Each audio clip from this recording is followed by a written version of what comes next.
Shalom, Bapak Ibu Saudara-saudari yang saya kasih di dalam Tuhan Yesus Kristus. Senang sekali saya pada pagi hari ini dapat kembali berbagi melalui renungan harian online Guess Just Word. Dan pada pagi hari yang indah ini, saya akan memberikan judul renungan yaitu Fatherless Father atau Ayah Tanpa Ayah. Memperhatikan kisah anak bungsu yang hilang dari firman Tuhan yang Bapak Gembala sampaikan pada tanggal 23 April 2023, di mana saat itu Bapak Gembala membahas secara spesifik mengenai peran ayah dalam sebuah rumah tangga. Ada satu hal yang dapat saya petik untuk dapat kita renungkan pada pagi hari ini. Dalam firman Tuhan yang Bapak Gembala sampaikan, beliau menyampaikan bahwa dari perumpamaan anak bungsu yang hilang yang terdapat pada Lukas pasal 15, dan saya ambil kali ini dari ayatnya yang ke-18 bagian A. Dikatakan, "Aku akan bangkit dan pergi kepada Bapakku." Di sini menyatakan bahwa pada saat tersulit atau terpuruk dalam kehidupan si bungsu, yang terlintas di benaknya adalah sang ayah.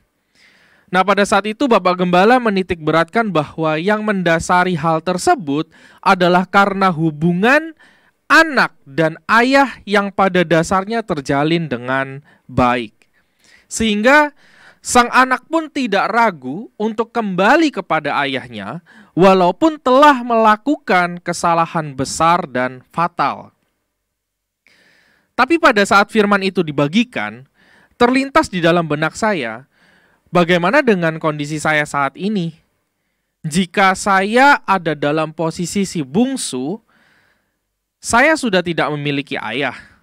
Namun, di sisi yang lain, saya juga harus menjadi ayah dengan semua tanggung jawab yang sudah disampaikan Bapak Gembala yang kurang lebih ada 5 atau 6 hal itu.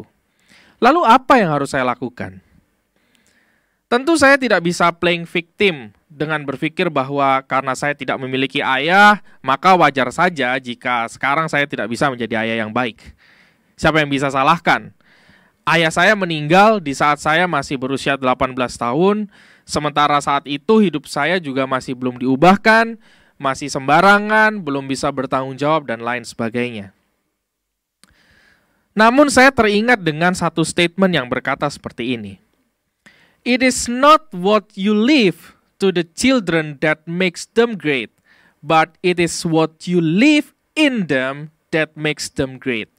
Yang artinya, bukan apa yang Anda berikan kepada anak-anak yang membuat mereka hebat, melainkan apa yang Anda tinggalkan di dalam diri mereka yang membuat mereka hebat. Karena ketika kita meninggalkan segala sesuatu yang cukup bagi anak-anak kita, katakanlah harta, uang, aset, sebenarnya kita itu perlu khawatir justru dengan apa yang kita berikan, karena mereka akan berjalan dengan semua pemberian kita, dan semua itu jika tidak dikelola dengan baik akan habis, seperti yang dialami si bungsu. Namun ketika kita meninggalkan sesuatu yang cukup di dalam diri anak-anak kita, maka kita tidak perlu khawatir karena mereka akan berjalan sendiri dan menemukan jalan hidup mereka sendiri.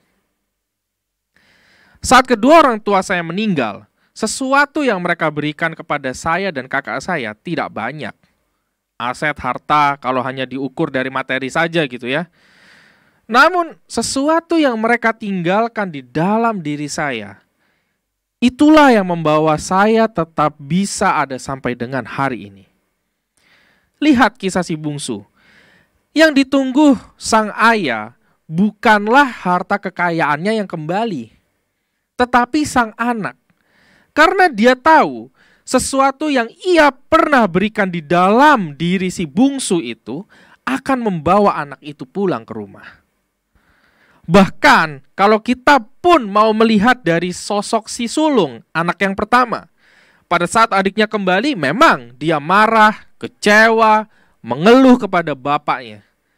Tapi ketika ayahnya menjelaskan, tidak ada lagi keluhan atau bantahan dari si sulung. Karena apa?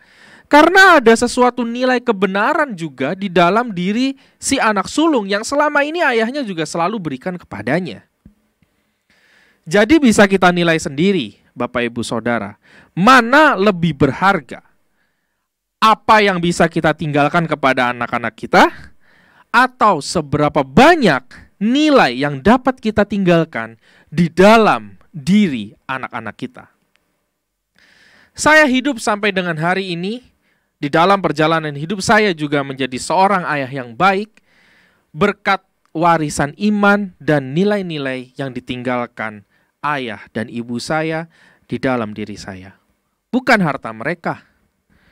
Tidak salah memang kita berusaha mewariskan banyak harta kepada anak-anak kita. Namun di atas hal itu, ingatlah bahwa meninggalkan nilai-nilai iman di dalam diri anak-anak kita akan membuat mereka jauh lebih berhasil daripada apa yang bisa kita buat hari ini. Bukankah itu yang menjadi keinginan kita, setiap orang tua, melihat anak-anaknya lebih berhasil dari dirinya sendiri? Mari kita berdoa. Tuhan Yesus, Bapa yang baik yang bertata di dalam kerajaan surga, pada pagi hari ini kami telah mendengar bahwa hal yang paling penting bagi kami untuk kami bisa wariskan kepada anak-anak kami adalah nilai-nilai iman. Biarlah Tuhan kami hidupkan firman ini di dalam kehidupan kami, terutama keluarga-keluarga yang ada di dalam GSJA Sword Tuhan. Biarlah setiap keluarga ini mereka boleh tanamkan nilai iman sedari kecil sampai dengan anak-anak mereka bertumbuh dewasa.